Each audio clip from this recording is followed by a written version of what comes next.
présentement, je suis en direct avec Carl Boucher du Cars One Club, du fameux Cars One Club que je suis tout le temps en train de partager les publications.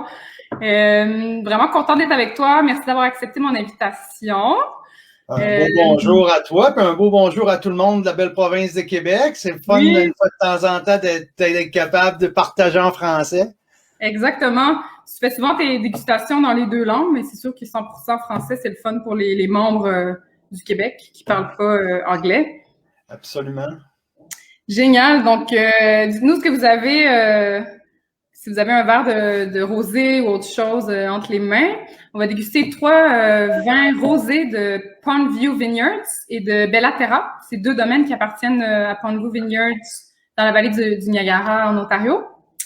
Et c'est une sélection de Cars Wine Club. Donc, Cars Wine Club, c'est un club de vins pan-canadiens spécialisé dans les vins canadiens directement aux consommateurs. Donc, on peut commander avec le Cars Wine Club et recevoir les vins à la maison. Puis, si je me trompe pas, Carl, ça a été fondé il y a à peine 1 an, le club, avec ta femme Mira. Pas tout à fait 1 an maintenant. OK. Ouais. Même pas encore 1 an? Même pas encore 1 an. Ça va faire 1 an au mois d'août. J'ai l'impression que ça fait 6 ans. Tellement vous êtes actifs, vous avez tellement de beaux produits, de beaux vignobles.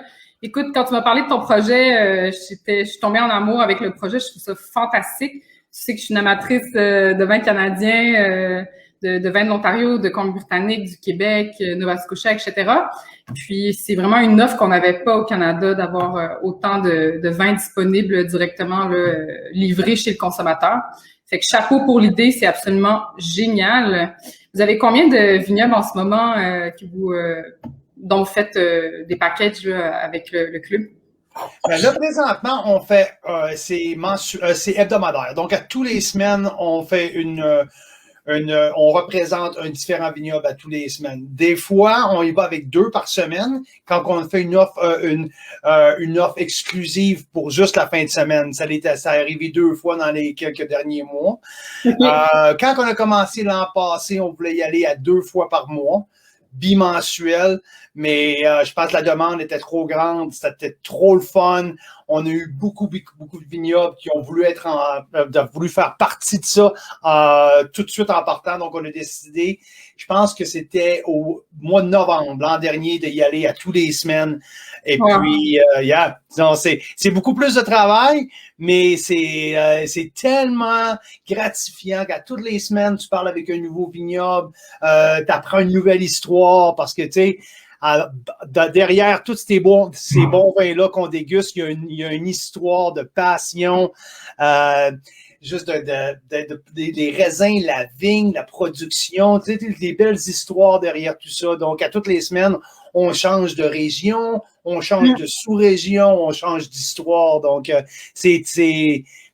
je pense que, comme on dirait en anglais, we're living the dream right now. C'est tellement le fun de faire ce qu'on fait. La passion se génère d'une façon assez incroyable à toutes les semaines.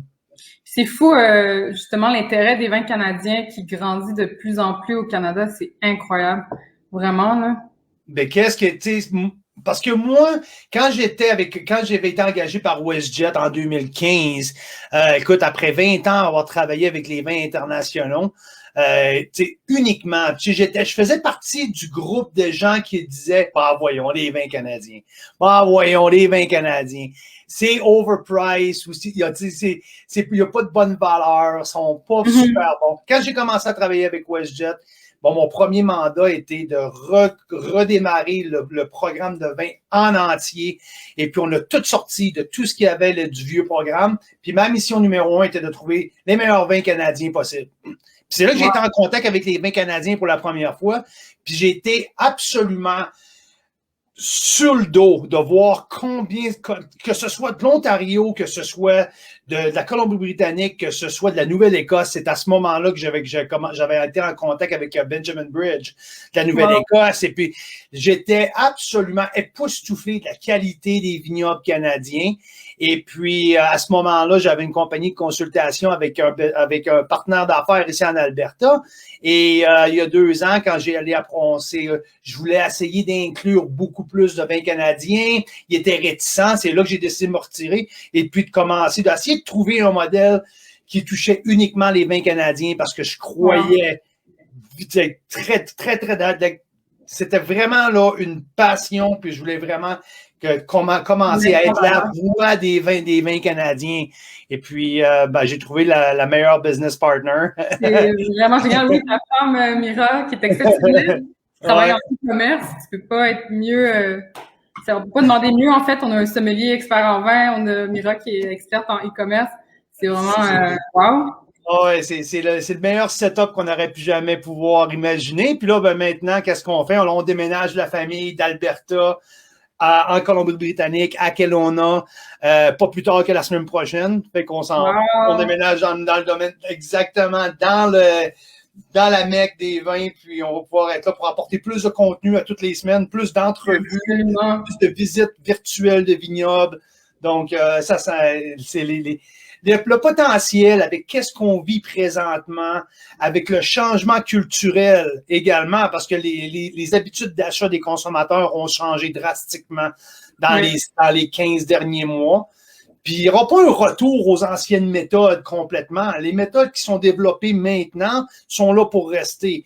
Donc, on voit le futur avec un optimisme. Puis aussi, les Canadiens se sont tournés beaucoup supporter les produits locaux, incluant les vins canadiens. Je connais énormément de gens qui étaient uniquement des buveurs de vin californiens, super toscans, français, que maintenant, presque 50% de leur consommation de vin vient du Canada. Donc, ça sent bien. C'est incroyable, bravo.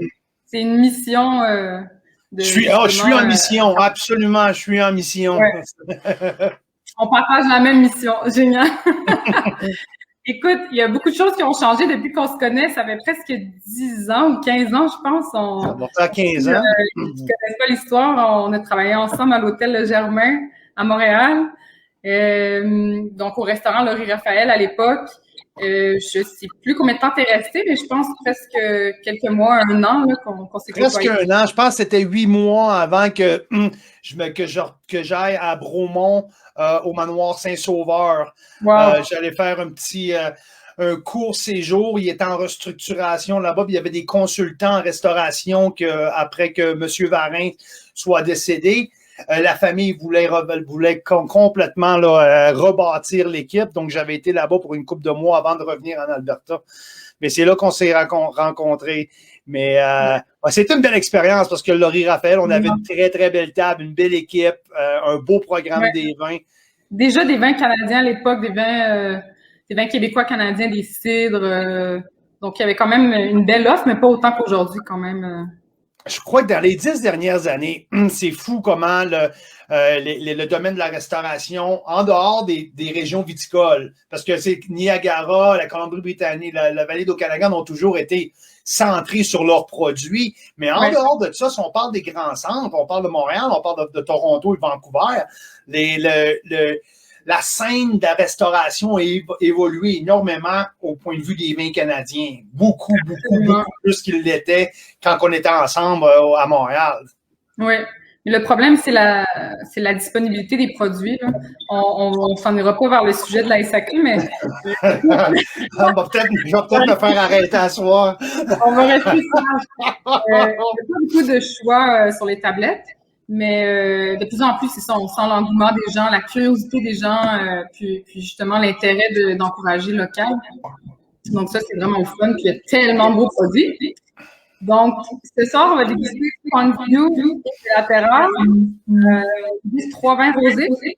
Pourquoi est-ce que tu as choisi ce vignoble-là? Je sais que tu as une relation assez particulière avec eux.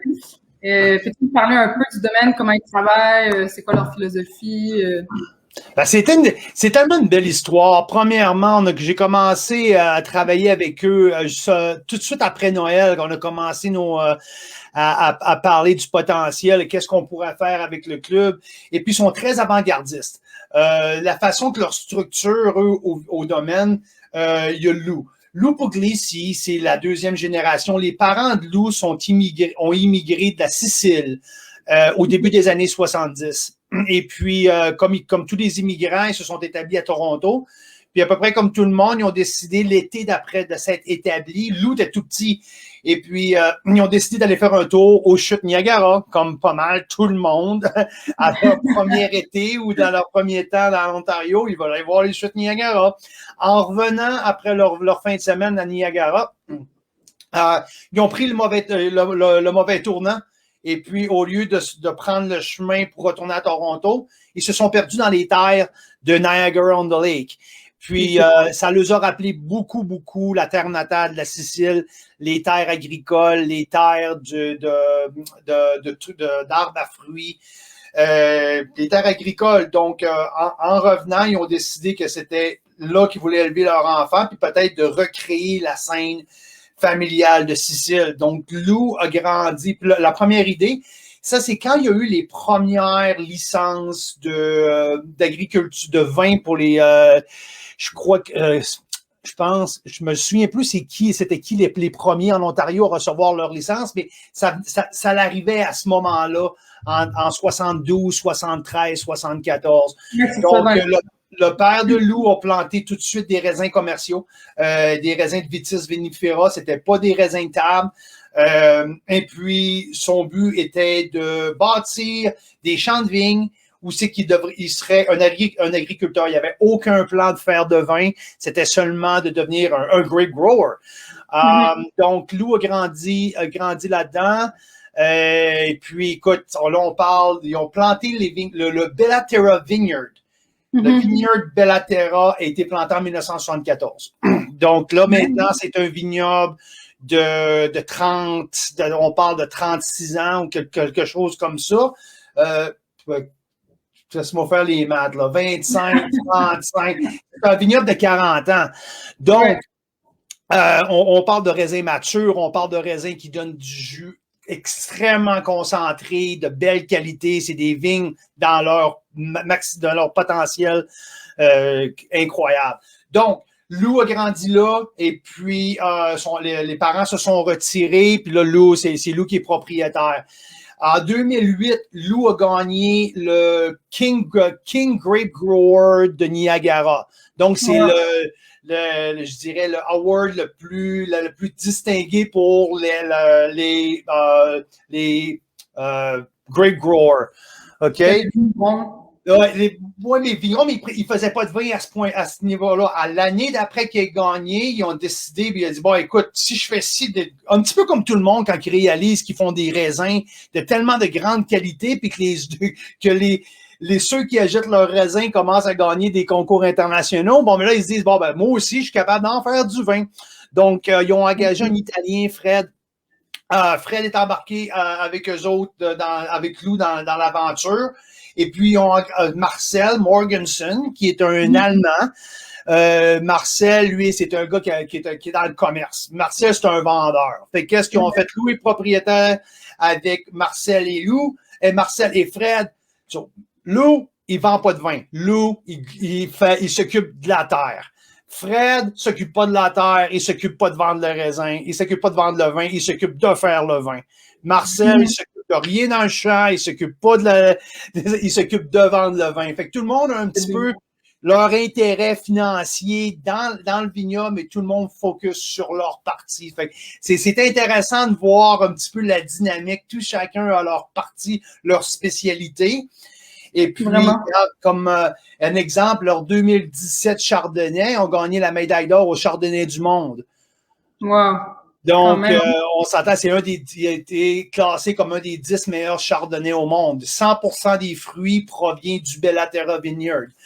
Donc, c'est un vignoble. Le Bellaterra Vineyard est situé dans le 20 Mile Bench à Niagara-on-the-Lake. Donc, c'est la sous-région qui est la plus chaude de toute l'Ontario au complet. Donc, c'est là que tu vois un petit peu plus de raisins, de Cabernet Franc, Cabernet Sauvignon. Ils font pas de Syrah, mais surtout les Cabernet Franc sont matures, sont mûrs.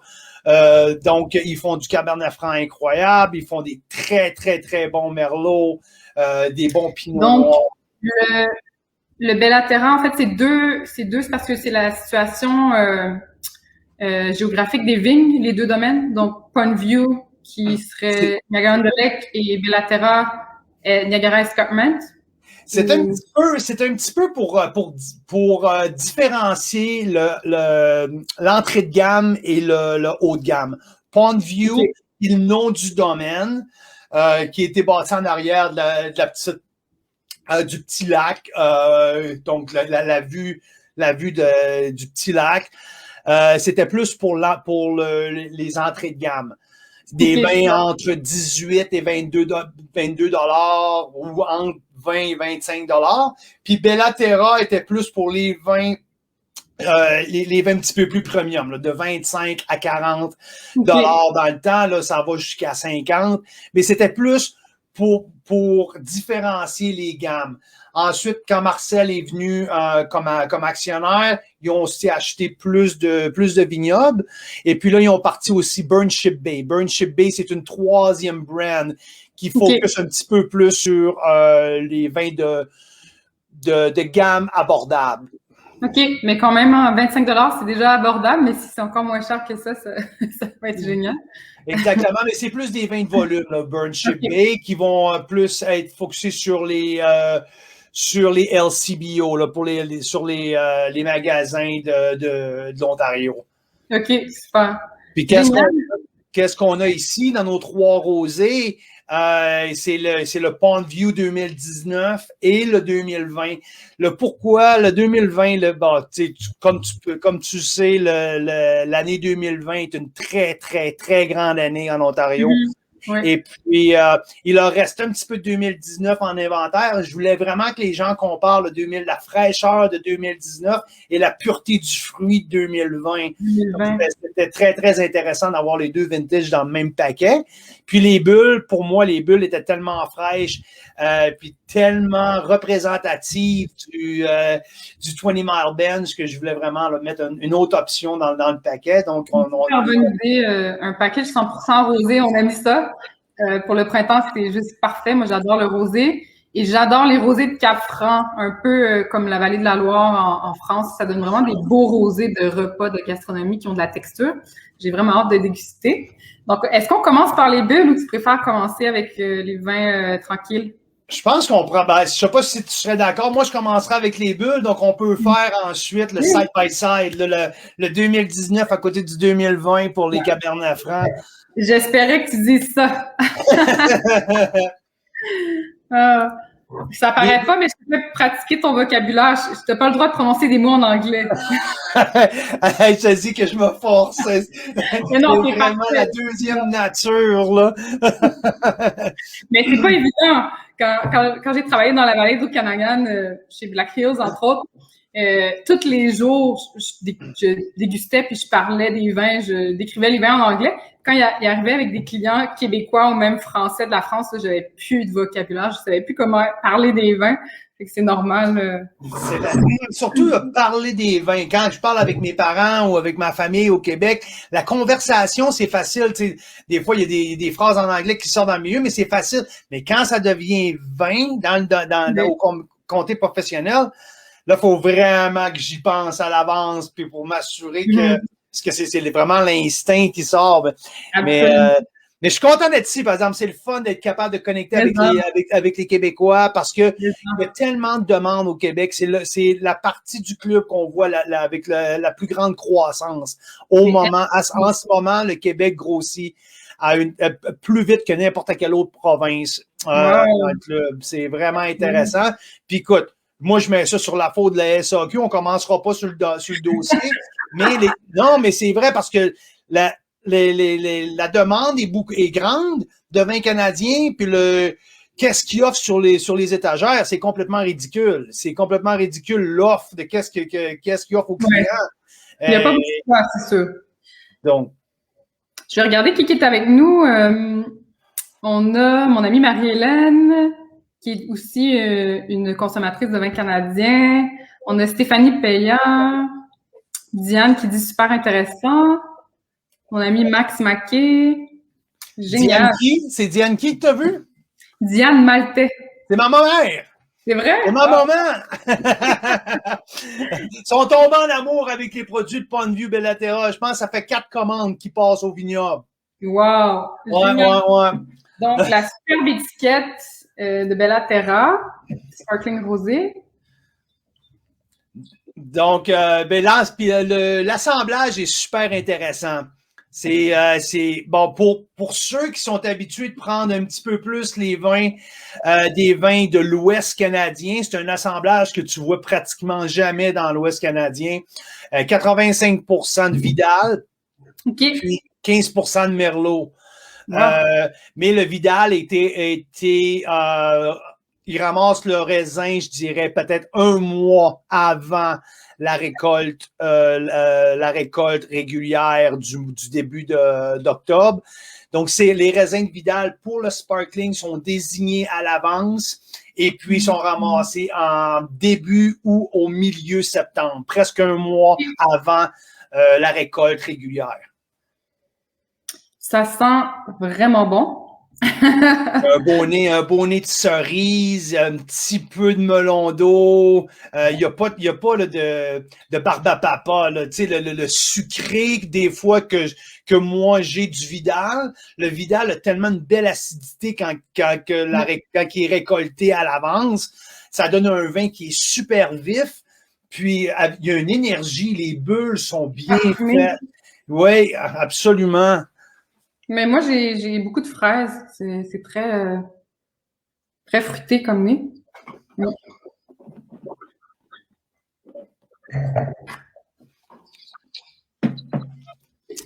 Oh, wow! C'est super bien fait. C'est pas la méthode traditionnelle, c'est la méthode charmante, mais c'est super bien fait. Ça permet de garder le prix, est très abordable. Écoute, c'est un vin à 23 $ ou quelque chose comme ça.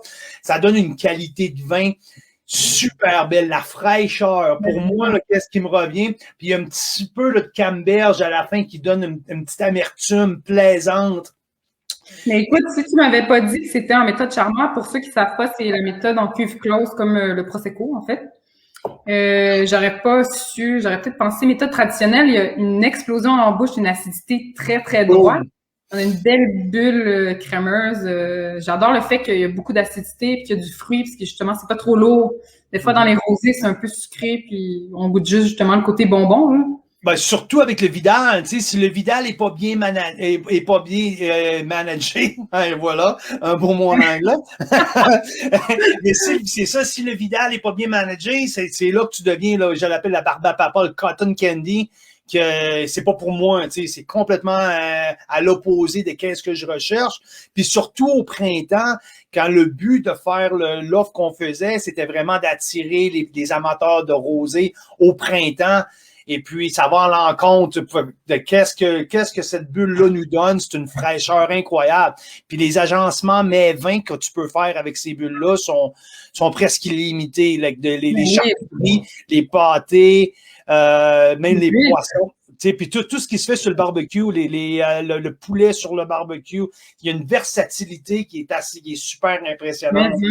Moi, je vois un ceviche de pétoncle, soit avec des fraises ou des canneberges. Absolument. Bon, une salade d'épinards avec des fruits puis des noix ou des mandarines, quelque chose comme ça. Là. Il y a une fraîcheur super belle. C'est vraiment bon. En fait, c'est vraiment difficile à cracher. Des bulles, en général, c'est difficile à cracher, mais c'est le fun. J'adore. Très, très bon. Excellent avec le beau temps. C'est super. 12% d'alcool quand même. Donc, pas trop. C'est ça. Il y a une fraîcheur, il y a une belle légèreté, parce que c'est pas pesant. Il y a une belle légèreté. Moi, c'est tout ce que je recherchais pour un produit du printemps, pour annoncer l'été. C'est exactement qu'est-ce que je recherchais. Le Merlot va apporter un petit peu de complexité, un petit peu plus là, de corps en finale. Puis, je pense que là, vraiment, là, l'agencement Vidal-Merlot est splendide. Ouais, il est vraiment, vraiment bon. Côté pêche, là, ça me rappelle, je parle toujours de cet accord-là, mais c'est pas grave. C'est une salade de roquette, mozzarella fraîche et pêche avec soit un rosé italien parce que la mozzarella c'est italien, mais avec ça serait vraiment beau parce que justement il y a du corps. Ça serait vraiment délicieux. Je vais cet accord-là avec le produit dans les prochains jours. C'est le fun parce que qu'est-ce que le vignoble il fait? Ils font avec les paquets de 6. Parce que le paquet vient en 6, 2 bulles, 2 2019 puis 2 2020. Il y a les petits verres, puis aussi, il offre le seau à glace Bellaterra à 50% de rabais à 15 $ au lieu de 30 $ au vignoble. Il est vraiment, vraiment beau. Il est en acier oxydé. Il est vraiment bien fait. En acier oxydable. Je te taquine. Donc, ça vient avec des verres. On commande le package, puis les verres viennent avec? Oui, les verres viennent avec. C'est inclus dans tous les paquets de 6 avec les petites... comme qu'est-ce que tu as reçu, là, les petites recettes. Génial. Des recettes qui viennent avec, les explications, puis tout ça. Parce que Marcel a apporté, je pense, une modernité au vignoble dans le sens que le direct to consumer, là, directement au consommateur, c'était sa vision d'augmenter la présence de Point de Vue à travers le pays. Il voulait, c'est un petit peu la même conversation qu'on a, toi puis moi, quand on parle de la SAQ ou de la LCBO.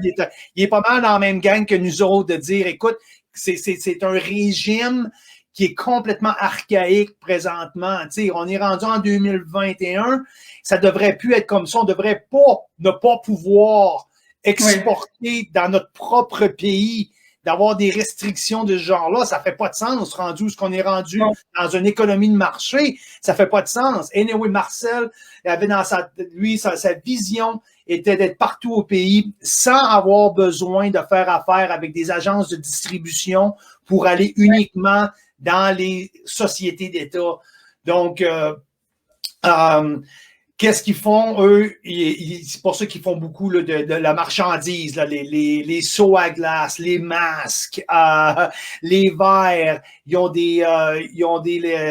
les stoppers pour les bulles, de chocolat. Ils ont un paquet de marchandises qui essaient de mettre leur nom partout à travers le pays. Puis c'est vraiment moderne comme façon de penser. Oui, vraiment. Et puis, le vin est moderne aussi, fait que c'est vraiment le fun là, de voir la continuité de leurs idées. Donc, je ne me rappelle plus du prix, mais je vais essayer de deviner pour les bulles. Ça tourne autour de 30 $? 24, je crois, 24,99. Si tu me donnes une seconde ici, là, je vais te dire ça. Si je m'en reviens ici, là.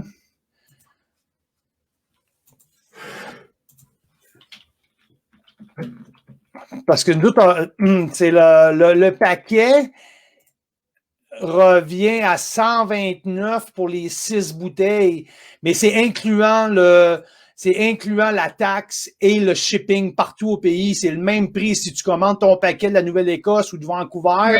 Le shipping est inclus, les taxes sont inclus. Le shipping, c'est presque 20 $ d'habitude par commande, donc ça vaut la peine. Oui, ça vaut vraiment la peine. Ça vaut vraiment la peine. Puis c'est encore là, quand je dis la modernité de leur vision, ben c'est eux qui payent la balance du shipping, mais pour eux, ça vaut vraiment la peine. Donc ici. Faudrait appeler Mira.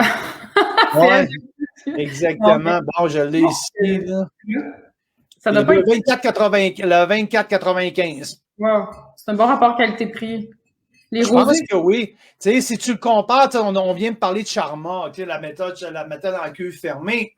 Écoute, tu peux pas comparer ce produit-là à un Prosecco d'entrée de gamme, qui se vend 17-18 $. La qualité, c'est pas la même genre de qualité du tout. Là, on parle de complètement deux gammes de qualité complètement différentes. C'est un produit c'est vignoble unique, ça vient de Single Vineyard, c'est tout de Bellaterra Vineyard, qui est un vignoble qui est très premium. Et puis la qualité des raisins puis en plus, moi je dirais même que oui, c'est charmant, mais il va quand même avoir un 3 à 4 ans, je dirais, de potentiel là, à garder. C'est exactement ça que j'allais dire. J'aurais le goût de le coucher un peu, là, pas trop longtemps parce qu'on aime garder le côté fruité des rosés. Mais étant donné qu'il y a de la texture, Je pense que justement, dans 1-2 ans, là, il va être super beau. Il va avoir un petit côté plus agrumes, orange, tu sais. Exactement. Peut-être même un petit peu de caramel en finale là, pour venir apporter un petit peu de touche de torréfaction, quelque chose comme ça. Côté café. Oui, exactement. J'ai mon ami Frédéric Blais qui est à Porto en ce moment, avec qui j'ai fait un live la semaine passée. Il dit c'est beau de voir votre passion pour les vins canadiens. Il faut en parler. Il est bien d'accord que la SAQ est à l'inverse de la LCBO pour la promotion des vins canadiens. Oui. Absolument, absolument. Écoute, c'est de valeur de voir que nos engins du gouvernement souvent vont à l'encontre de la passion de la population, mais aussi à l'encontre de qu'est-ce que la base de ton économie, l'agriculture, les fermiers, ces gens-là qui produisent des vins fantastiques. La SAQ, la LCBO vont subventionner, donner des crédits à des compagnies australiennes, chiliennes pour amener leurs produits sur notre marché, puis taxer nos produits locaux. Moi, si tu vas m'expliquer comment ça peut se passer, là, ça me rend, je comprends pas. J'ai aucunement. Ils les traitent tous de la même manière, ou presque, là, mais en fait. C'est incroyable la façon de le thought process dans tout ça. Là, ça me rentre pas dans la tête. Non. Alors, on va passer au prochain produit. Est-ce qu'on déguste le 2020 ou le 2019 en premier? Moi, je ferais le 2019 en premier. OK. Le 2019, pour moi, c'est un petit peu plus en fraîcheur, en acidité. Le 2020 est un petit peu plus en rondeur. C'est une année qui est plus chaude. C'est une année qui a pas eu aucun montagne russe en tant que température. C'était vraiment le 2020. Si tu parles, ben écoute, je pense que tu as étudié tu l'étudies autant que moi. Si tu nous parlerais de qu'est-ce que tu sais du vintage 2020, toi, qu'est-ce que tu as retenu de l'année 2020 de l'Ontario? En fait, pour le Québec, je peux t'en parler, mais pour l'Ontario, pas tant que ça, parce que j'en ai très peu dégusté à date des 2020. Donc, faudrait que j'aie un overview de plusieurs produits. D'ailleurs, cet été, je pense bien y aller. J'aimerais ça justement faire le tour des wineries pour déguster les produits, pour avoir une idée du millésime. Mais c'est sûr qu'en dégustant juste 1 ou 2 produits, ça donne pas une idée d'un millésime au complet, là. Mais je sais qu'ils en parlent comme des grands millésimes, là, donc. Ben, je pense que la façon là, que j'ai eu les conversations avec soit les winemakers, soit les propriétaires, ou tout le monde qui sont vraiment là dans un cercle proche de l'industrie du vin de l'Ontario, de 2020, ça a été du jamais vu. C'est le plus grand vintage, la plus grande année de mémoire d'homme qu'ils disent. Là. Il n'y a eu aucune année qui est même proche de ça. C'est à ce niveau-là. Là. Ils l'appellent le vintage of the century. Mon Dieu. Rien de moins. Rien de moins. Rien de moins. Ils disent que c'est le 2005 ou 2010 de Bordeaux. OK. Il est vraiment. Je m'allais dire, c'est pas comme à Bordeaux, ils disent à chaque année que c'est le millésime du siècle. Clin d'œil à mes amis bordelais, mais c'est quand même très drôle. Je pense que nos amis français, ils parleront pas de 2021 comme le vintage. C'est dramatique, qu'est-ce qui se passe là-bas. Là. Ouais. Écoute, c'est assez particulier comme nez. Moi, j'ai un petit peu de nez d'orange. C'est très délicat. Là, tu es sur le 2019. Oui. Tu sais, j'ai un côté poire pêche, mais j'ai aussi un côté, qu'on dit savory, en anglais. Oui, savory, oui, exactement. Exactement. C'est un côté viandeux un peu, je trouve ça super intéressant. Vraiment à la provençale un peu. Beaucoup plus, beaucoup plus. Puis tu vas voir là, que le 2020, beaucoup plus sur les fruits. Alors, c'est bon.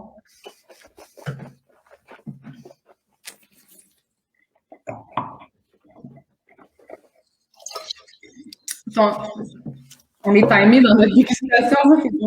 Absolument. Donc, qu'est-ce que tu penses du palais? J'adore, mais justement, j'ai dit à la provençale, là, ça me fait penser à des rosiers de Provence, mais pas avec le taux d'alcool qu'on a aujourd'hui, puis les anciens rosiers de Provence. C'est frais, il y a de la texture, c'est sec. J'aime bien le côté gras en bouche. C'est long, c'est gras. Vraiment, ça, c'est mon style, le rosé. Parce que moi, qu'est-ce que je retiens là, du 2019, c'est la fraîcheur. Normalement, 2 ans après, souvent, on va commencer à voir l'acidité qui est en train de tomber. L'acidité est encore très, très vibrante. Il y a même un petit peu d'herbe qui revient en finale. Là. Puis tu as mentionné un petit peu viandeux. C'est beaucoup plus, pour moi, ça, je vois beaucoup plus ça en termes de repas. Puis le 2020, je le vois beaucoup plus assis sur le patio à une journée de 25-30 degrés. Je pense, je voudrais du 2020. Le 2019, tu me le gardes pour le repas. Mon Dieu, en tout cas, si le 2020 est meilleur, ou bon, on peut peut-être pas les comparer, mais pour moi, il est juste parfait. Il n'y a rien qui me dérange. L'acidité, moi, j'aime ça, l'acidité dans les vins en général, mais puis même là, moi, il est très froid, là, un peu moins frais, on va avoir encore plus de texture. Vraiment. Un petit peu de pamplemousse aussi qui me revient en finale, là, qui garde, le, comme dire, le mouth watering, là, qui met la bouche me fait saliver. C'est salivante, ouais. Absolument. Absolument. Puis, justement, c'est ça, plus délicat sur les herbes, sur un petit peu d'agrumes, mais rien de in your face, trop de fraises. Parce que qu'est-ce que je vois plus, moi, de l'Ouest canadien, il y a un petit peu plus de rosé de Merlot, je vois du rosé de Syrah, j'ai même vu du rosé de Malbec. Les rosés de Cabernet Franc commencent à prendre de la popularité, mais qu'est-ce que j'ai là dans mon verre aujourd'hui? Pour moi, mon opinion de qu'est-ce que j'aime, je trouve que c'est fait, c'est tellement bien fait. Vraiment. 100% Cab Franc. 100% Cabernet Franc, c'est fait en méthode pressée. Il n'y a pas de saignée. C'est 100% pressé. Donc, c'est ça. C'est fait de méthode classique. C'est très, très, très bien fait. Encore une fois aussi, il ne faut pas oublier que souvent en rosé, c'est des projets. C'était pas le vin qui était prévu à la base. Souvent, les rosés sont faits quand il y a eu une erreur de fait dans le vignoble où le mère nature n'a pas coopéré. Il tourne un vin rouge en un vin rosé pour le passer vite, vite. Ça, c'est un vin qui avait un certain nombre de rangées allouées à ça. Donc, le canapé du vignoble a été managé de façon propre pour le rosé. C'est pas là un afterthought. C'est pas quelque chose un rosé qui a été fait parce qu'il y a quelque chose qui a pas bien tourné. C'est un rosé qui était fait en partant au début de l'été, au mois de mai. Il y a des rangées spécifiques qui ont été désignées, qui ont été managées toute la saison, et puis la récolte a été faite à l'avance, spécifiquement pour les rosés. Vraiment le fun. Je pense que ça, c'est vraiment un point qui est important à faire pour les gens qui nous écoutent. Que souvent, il y a des rosés que c'est une bad luck. C'est justement les raisins trop acides. Même pour le mousseux, par exemple en Champagne, tout ça, il faut des raisins qui ont un petit peu plus d'acidité. Donc souvent, ils vont utiliser les raisins plus verts, moins mûrs, pour faire les rosés ou les mousseux. Vraiment, là, ça commence bien. Je pense que c'est un des premiers rosés de l'année que je déguste. Je tripe. Ouais, mais là, OK. Là, faut vraiment, là, qu'est-ce que je veux? Je veux que tu te serves le 2020. Le 2020 est quelque chose d'assez spécial. Ça dépend aussi de comment on aime ton rosé. Hein. Il y a des gens qui aiment plus le rosé un peu plus sucré. Je suis d'accord je suis 100% d'accord avec toi. Puis c'est pour ça aussi que le marché des rosés a tellement évolué dans au moins les 5 dernières années. Écoute, je pourrais pas te dire une autre catégorie dans le monde du vin qui a augmenté le plus dans les 5 dernières années. La demande du rosé au niveau international est tellement grande. Oui. Et puis surtout en Ontario, le climat est tellement parfait pour faire un rosé de grande qualité à tous les années. Donc, c'est vraiment intéressant. Ils sont sensiblement la même couleur. C'est côte à côte, je ne pourrais pas savoir. Je pense qu'il y a un petit peu plus de couleur.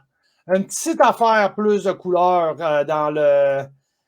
avec le 2020, mais vraiment très marginal. Mhm. Je le vois bien. Oui, oui, on est vraiment ailleurs, mon Dieu. Très Hein? parfumé, c'est très floral. Oups. Mais mon Dieu, ça me donne de la fragrance de. C'est magnifique le parfum. Il y a beaucoup plus de chaleur dans le, tu sais, on le voit là, que même dans le vin, il y a plus de chaleur, il y a plus de rondeur. Pour moi, là, la mandarine, l'orange, c'est plus le tourné en 2020 avec plus la pêche. Moi, là, c'est plus là, une pêche mûre. Fantastique. Il y a vraiment il y a une différence entre les deux vins, puis c'est pour ça que je voulais avoir les deux représentés dans le même, dans le même coffret. C'est que ça donne la chance des gens de faire la différence. Tu sais, c'est pas une recette que tu fais en mettant le même genre d'ingrédients qui te donne le résultat pareil. C'est ça que j'aime, moi, du côté des petits producteurs. Un petit peu plus artisanal. C'est leurs vins ne sont pas identiques d'une année à l'autre. Exactement. C'est vrai, tout à fait. C'est le jour et la nuit. La richesse, il y a une richesse. Oui, absolument. Il y a plus de corps en bouche. Il y a plus de texture. Il y a même une légère impression tannique en fin de bouche. Même avec de la viande à volaille, je veux dire, ça peut accompagner beaucoup de choses, coquilles Saint-Jacques, de la crème. Même du porc. Moi, avec le 2020, là, un filet de porc sur le barbecue, là, avec des pommes ou quelque chose comme ça, il y a des belles recettes. Sucre brun et pommes, là. Ça, c'est. Moi, dans mon cas, là, il y a tellement d'options avec le 2020 et c'est fou, là. Puis j'adore le côté aromatique de tous les vins d'ailleurs. Très élégant, très floral, très subtil. On n'est pas sur des arômes classiques, c'est ça, comme on utilisait tantôt dans Barbe à Papa et tout ça. On est vraiment plus sur le côté floral, mandarin.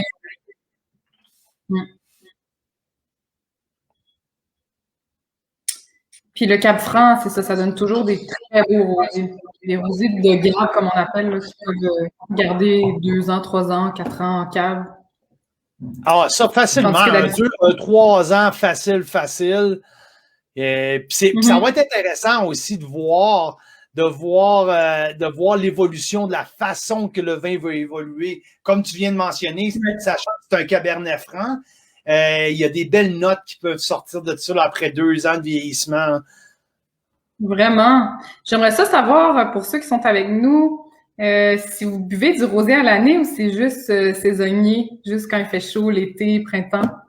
Parce qu'on a tendance à pas en boire l'hiver, mais ce type de rosé-là, ça, j'en boirais pendant l'hiver parce que justement, il y a un petit peu plus de corps que des rosés plus de piscine qu'on dit, là, plus rafraîchissants, faciles à boire et tout ça. Écoute, juste te donner un exemple. Aujourd'hui, on a ouvert un rosé de Merlot et Syrah. C'est 85% Merlot, 15% Syrah je crois que c'était de Lunescence à Summerland. Et puis, la différence, c'est un vin, quand je te dirais, c'est un vin de repas. C'est un rosé qui était charpenté. Beaucoup de pamplemousse, beaucoup d'herbes. Écoute, c'est un vin de repas uniquement. C'est pas quelque chose que tu veux avoir sur un patio, c'est quelque chose que tu veux avec le repas. Fait que la diversité des rosés peut être vraiment là. Puis on l'a ici là, avec seulement 3 du même producteur. Tu vois une diversité là, qui est assez. Mais je pense que c'est vraiment la réflexion de chaque année. Quand le vigneron va respecter qu'est-ce que Mother Nature a t'offre, ce vintage-là, ben tu y vas avec qu'est-ce que tu as sous la main, puis ça te donne des années tellement diversifiées. Donc, c'est incroyable. Une expérience qui est unique. Ça serait le fun d'avoir un line-up de 3-4 millésimes, justement. C'est une super bonne idée d'avoir goûté les 2 millésimes côte à côte. Vraiment. Ben, c'est pour ça que quand je parlais à Marcel me disait non, je ne te donnerai pas le 2019. Le 2019, on va essayer de le passer en promotion. J'ai dit non, on ne fait pas ça. Laisse-moi-en parce que vraiment, c'est quelque chose d'unique pour le consommateur. C'est quelque chose d'unique pour nos membres qui peuvent faire une différence. Vraiment, là, d'aller chercher des typicités de chaque année. Moi, je trouve ça génial. Oui. Ça dépend vraiment. Souvent, là, il y a des années où c'est comme, oh mon Dieu, j'aurais dû le boire l'année passée. Cette année, le rosé, là, il n'y a plus de saveur, il n'y a plus de fruits. Mais en général, je peux donner ça comme conseil aux gens, là, les rosés de Cap-Franc. Soyez pas inquiets avec ça, là. C'est des rosés de structure. C'est sûr que ça dépend comment c'est fait. Mais c'est pas des rosés que l'année prochaine, l'année d'après, il n'y a plus de fruits, là. Par contre, ça m'est déjà arrivé avec des bulles et des rosés, là, qui sont passés, qui ont plus de fruits dessus, qui sont tournés orange, qui sont oxydés. Mais dans ce cas-là, il n'y a vraiment pas de souci. Fait que je comprends peut-être qu'il était un peu déficient, là, mais... Mais je crois que les rosés de Pinot Noir ou les rosés de Gamay ont plus tendance à tourner plus rapidement. Mais quand on commence à parler du Cabernet Franc, c'est quelque chose qui a une belle structure. Cabernet Franc peut garder son acidité tellement bien pour une belle période de temps. Donc, pour moi, ça fait un des plus beaux candidats pour faire des rosés de garde. Vraiment, j'adore. Je suis vraiment sous le charme. C'est vraiment bon. Je vais Ils sont bien. voir les commentaires. Il y a Frédéric Blais. Ah! Je bois pas de rosé de piscine, comme tu dis, mais j'aime bien un rosé sérieux pour un barbecue. Une journée de chaleur, lorsque tu ne veux pas boire un blanc et que tu ne peux pas boire un rouge, vraiment. Absolument. Ces rosés-là peuvent remplacer les rouges. C'est pour les amateurs de rouge, mais qui veulent pas trop boire, qui veulent pas un vin avec trop d'alcool. Absolument. Tandis qu'il y a des rosés plus pâles qui sont plus proches des vins blancs. François Trudel, on ne boit plus l'été, mais depuis que nous faisons partie du Cars Wine Club, nous allons en boire à l'année. Génial. Bonne idée, vraiment. Non, je pense que je vais déguster. Si tu aurais à choisir, si je te dis, là, Christine, c'est lequel des trois qui vient vraiment te chercher le plus profond? Là, c'est OK, c'est sûr que tu vas me dire, Claire, c'est si tu me demanderais lequel de mes trois enfants que j'aime le mieux, là. Mais, comment? Je veux savoir. Je viens juste de m'en servir, c'est le 2019. Le 2019? Ah oui, hein? Parce que j'aime les rosés avec de l'acidité, j'aime les rosés secs en général. Puis c'est vraiment là à la hauteur des meilleurs rosés de Provence. Et pour moi, il est parfait. Je l'ai dit tantôt, il n'y a rien qui me dérange de ce rosé-là. Puis justement, là, je vais le redéguster parce qu'il va être un peu moins froid. Je vais voir comment il a évolué. Moi, j'ai un coup de cœur pour le rosé. J'ai un coup de cœur pour le rosé. Pour les bulles. Pour les bulles, ouais. J'ai un coup de cœur pour les bulles. Écoute, avec Cars Wine Club, on fait avec l'hôtel Marriott Delta ici à Calgary. On fait The Great Canadian Wine Dinner Series. So, une série de 6 soupers qu'on représente un vignoble différent. Puis la semaine dernière, on faisait Pont-de-Vue, Bellaterra. Et puis le thème de la soirée était printemps, fleurs et été. Wow. Oui, j'ai vu le menu. Ça avait l'air fantastique. Puis, assez décevant que Mère Nature nous a envoyé 2 pieds de neige pendant la fin de semaine, pendant qu'on essayait de faire un événement de printemps.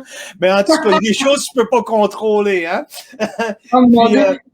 Ça fait 2 semaines que je reporte notre dégustation. Je voulais qu'il y ait du soleil, puis aujourd'hui, finalement, on en a, mais ça fait qu'il y a de la neige demain. Vive le Canada! Mais en premier service, le chef de l'hôtel a fait une salade de melon d'eau, balsamique, fromage, feta, tomates, de serre, une salade avec puis on avait fait l'agencement main vin avec le rosé bulle. Le résultat c'était des morceaux de melon d'eau compressés. Le résultat était fantastique. Tu sais, le savory du balsamique là, venait chercher l'acidité des tomates, venait chercher l'acidité du vin. C'était absolument incroyable. Le résultat, c'était très, très, très, très beau. Ça donne envie de faire des accords avec les... C'est juste ta photo avec les crevettes. Tu sais, les crevettes avec la salade, avec la petite sauce cocktail, c'est parce que ces vins-là, avec de l'épice, Ça ressort super, super bien. Il y a un beau corps, puis une belle acidité qui peut soutenir les épices. C'est très versatile. J'ai même essayé, là, il y a 2 semaines, quand j'ai fait la première dégustation avec les rosés, j'avais une terrine de lapin. Et puis, il y avait des canneberges dans la terrine de lapin. C'était très, très bien. Wow. Et j'avais aussi des charcuteries. C'est parfait avec les charcuteries. Vraiment. Mais justement, les terrines, absolument. Le terrine de foie gras, foie de volaille avec le rosé, là, c'est winner. Toujours, toujours. Absolument. On va ouvrir la période de questions. S'il y en a qui veulent poser des questions à Carl, soit sur le club, ou sur le domaine Point de View, sur les rosés en général.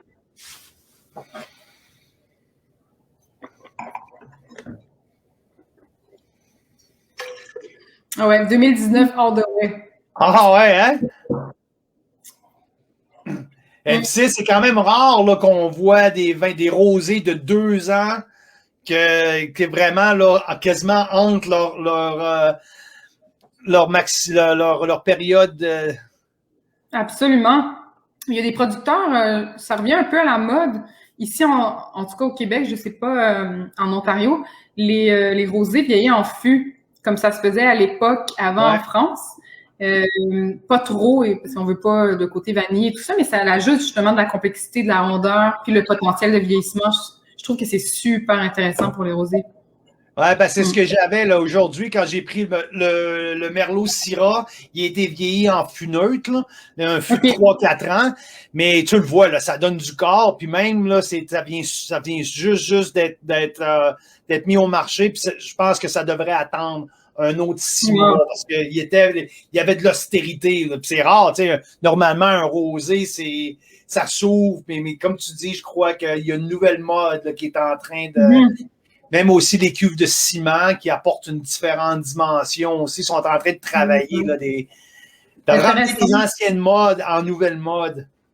Mais j'ai le goût on peut switcher une mode du orange au rosé parce que je trouve les rosés sont plus intéressants.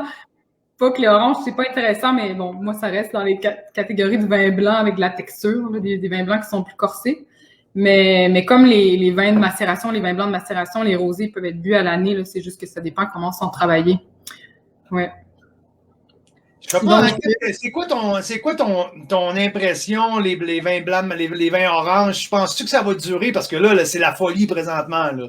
Ils font du vin orange avec n'importe quoi. Puis des fois, le résultat, c'est vraiment n'importe quoi. Vraiment. Là, really? T'aurais peut-être, vous l'auriez pas fait, t'aurais fait quand même. Là. Il y en a des bons, écoute, non, il y en a des bons. Il y en a que c'est super intéressant, c'est nouveau, c'est dynamique. Mais il y en a, je veux dire, mais c'est quoi ton impression? Mais moi, je suis plus classique à ce niveau-là, c'est-à-dire que je trouve que ça aurait pas dû être une mode, ça aurait dû être gardé dans un contexte plus de tradition. Tu sais, justement, en Italie, en Slovénie, tu sais, les pays que ça fait longtemps qu'ils font des vins blancs de macération de type orange. C'est juste une vieille façon de faire le vin, de laisser les raisins macérer ou fermenter très longtemps avec la peau et tout ça. Puis quand tu sors ce contexte-là, puis tu as juste envie de faire un produit qui s'appelle orange, et ça dénature complètement le procédé. Tu sais, c'est comme rendu un produit commercial. Puis finalement, ben pourquoi tu as fait le produit? Ben, parce que je voulais que ça s'appelle orange. Au lieu de le faire parce que tu avais le goût de faire un vin blanc plus aromatique, tu trouvais que tu voulais, tu sais, par exemple, un orange avec du Gewürztraminer, ça va y amener beaucoup de texture, de l'amertume, de la complexité. Donc, à ce niveau-là, je suis un peu pas convaincue. Fait que je suis toujours un peu réticente quand je déguste des vins oranges. Donc, je sais pas si ça va durer. J'ai l'impression que non. En tout cas, la popularité, là, parce qu'on boit pas un vin parce que c'est un orange. On boit un vignoble, on boit un domaine, on boit les cépages qu'on aime, les appellations qu'on aime. C'est ça, ça dépend. Comme un rosé, oui, on va avoir envie de boire un rosé, mais c'est surtout parce qu'on veut des rosés d'un certain domaine ou je sais pas. Non, je suis d'accord avec toi. Écoute, je pense de la même façon également. Il y a beaucoup d'opportunisme. il y a des producteurs qui ont joué sur avoir l'opportunité de peut-être de vendre plus de vin. Ouais. C'est ça, quand tu changes une tradition pour une mode, c'est là vraiment là, que d'aller jouer dans la tradition. Je pense c'est ça. Parce que pour moi, ça rentre pas dans une catégorie de couleurs. Justement, les rosés, il y a plusieurs méthodes pour faire les rosés. Mais pour moi, un orange, c'est pas une catégorie en soi, c'est un vin blanc, qui a été traité d'une autre manière. Donc voilà, ça c'est vraiment mon opinion. Ensuite, après ça devient confus pour le consommateur parce qu'il y a des vins blancs de type orange qui ne sont pas de la couleur orange. Donc on le met dans quelle catégorie, rosé ou orange. Donc c'est vraiment confus. Même il y en a qui commercialisent puis que ça n'a même pas été fait en vin blanc de macération. C'est comme un vin rosé, mais finalement ils mettent orange. C'est très c'est d'être opportuniste. Puis, au lieu de présenter un produit de qualité, c'est un produit opportunistique. Donc, non, je suis d'accord avec toi. Let's have fun, puis let's enjoy it while it pass, mais je pense pas que ça va durer. Il y en a quelques-uns qui sortent bien, mais je suis d'accord, je suis comme toi, là. Je suis 100% d'accord. Donc, Très bien dit, Christine, Anna-Karine. Je vais peut-être me faire lancer des roches par les amateurs de vin orange.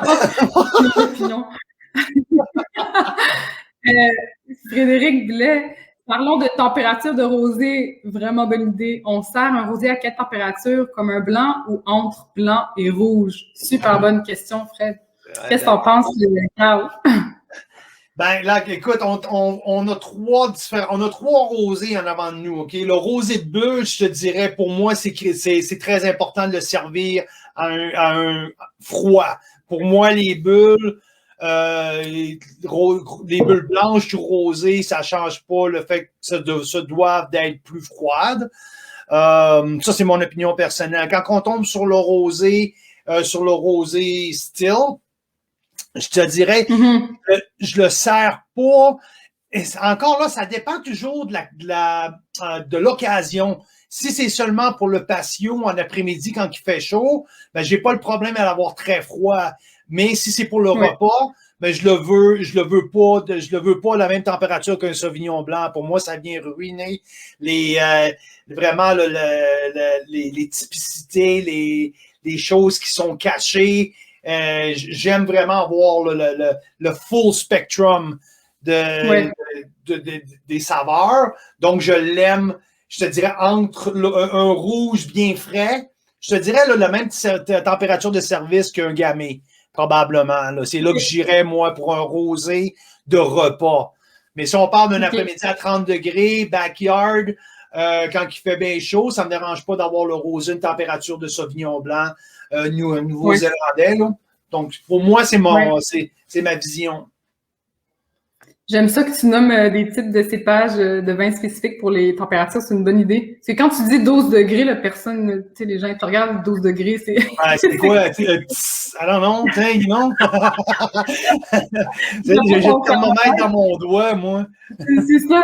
Mais moi, je pense pas différemment, je suis d'accord avec toi. Par contre, mais c'est un dégoût personnel, j'aime vraiment mes rosés plus froids, plus frais, un peu plus comme les vins blancs. Des rosés d'acidité là, comme le 2019. Comme là, il s'est réchauffé, je l'aimais mieux un peu plus frais parce que là, l'acidité est tombée. Moi, j'aime ça qu'il soit vraiment tangy, comme on dit en anglais. C'est vraiment sa qualité principale, c'est vraiment le tangy. Là. Oui, c'est ça, tu sais, j'aime ça, sentir l'acidité, le croquant. Après ça, pour des rosés spécifiques avec des tanins ou des rosés style Côte-du-Rhône, justement, comme tu disais, avec la Syrah, tout ça, là, je vais les prendre un peu plus comme des températures de rouge, comme tu disais, pour le gamay. Ça reste vraiment des choix personnels, je pense, en général. Mais c'est sûr, pour y donner... Pour qu'il s'exprime à son plein potentiel, là, c'est mieux qu'il soit un peu plus frais, puis après qu'il prenne la température, qu'il soit trop chaud en partant, puis que ça soit désagréable. Là. Dépendamment, on est rendu dans la soirée. Moi, je pense que je vais retourner à mon magasin de fruits de mer pour aller chercher des crevettes qui n'étaient pas arrivées cet après-midi. Excellente idée. Je pense que c'est ça que je vais faire. Moi, je vais rappeler Marie-Hélène pour me fournir. C'est elle qui fournit mes crevettes.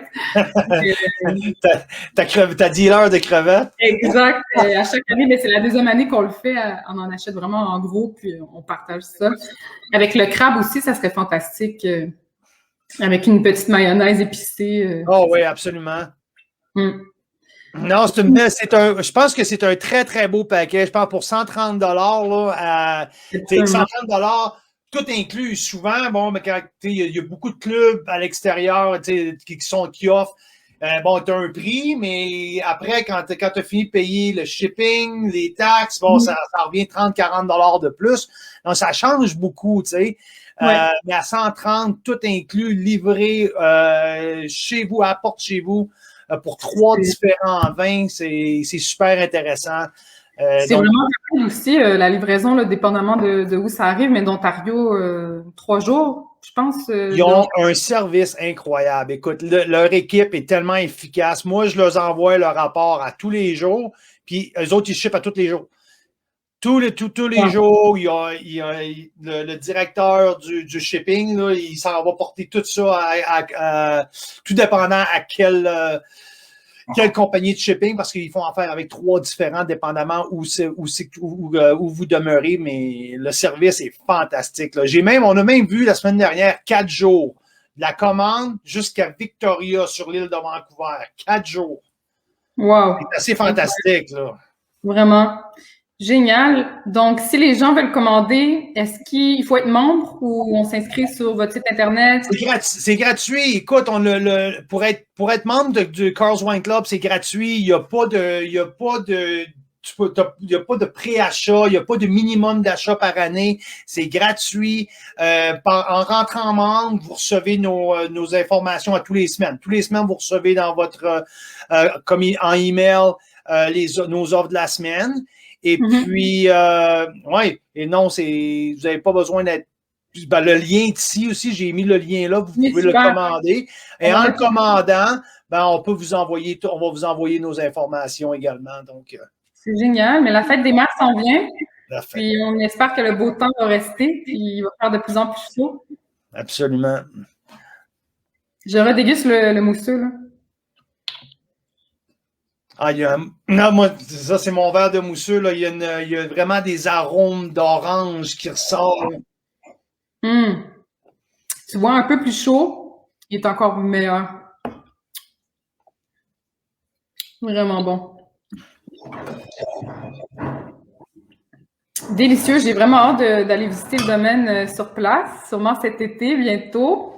Bonjour à Marcel aussi, c'est ça en fait qui est en charge de toute l'expérience client, marketing et tout ça, qui nous a fourni les échantillons. Puis j'encourage les gens à découvrir les rosés de Niagara et du domaine Pondview, Bellaterra, ça vaut vraiment la peine. Selon moi, là, c'est une qualité exceptionnelle. Rapport qualité-prix est très, très dur à battre.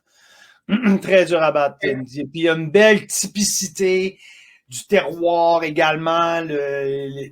Donc, non, de A à Z, l'expérience Pondview Bellaterra. Et comme j'aime vraiment, là, qu'est-ce que j'essaie de dire beaucoup avec notre vision de Carl's Wine Club, c'est que les vins canadiens sont vraiment d'une classe mondiale. Et puis, Pondview Bellaterra, c'est vraiment un très, très bel exemple. Service de classe mondiale, des vins de classe mondiale, puis surtout, c'est la valeur, rapport qualité-prix est très, très, très, très bonne. Donc. Vraiment. Comme c'est ça, le mousseux à l'aveugle, j'aurais facilement dit 30, même un petit peu plus, 32 de valeur. Quand on s'en va vers la France, les rosés de Provence, ça coûte cher. C'est sûr qu'il y a le taux de change en euros, là, mais des rosés en bas de 25 de cette qualité-là, ça vaut vraiment la peine. Puis ça a beaucoup plus de corps que les rosés de Provence, puis les rosés du Rhône également. Il y a plus de corps, il y a plus de charpente. Puis en termes de bulles, je dirais, moi, je serais pas offusqué du tout de payer 35 pour une qualité de bulle de ce type-là. Donc à 24 c'est très, très les bulles rosées sont tout le temps plus chères. Le champagne rosé, c'est incroyable. C'est quasiment 20 de plus la bouteille. Là. Toujours. C'est super populaire. On va voir si on a d'autres questions. Sinon, on va se laisser là-dessus. On a Joanne qui dit tellement. Je ne sais pas si c'était en rapport avec la température des rosés.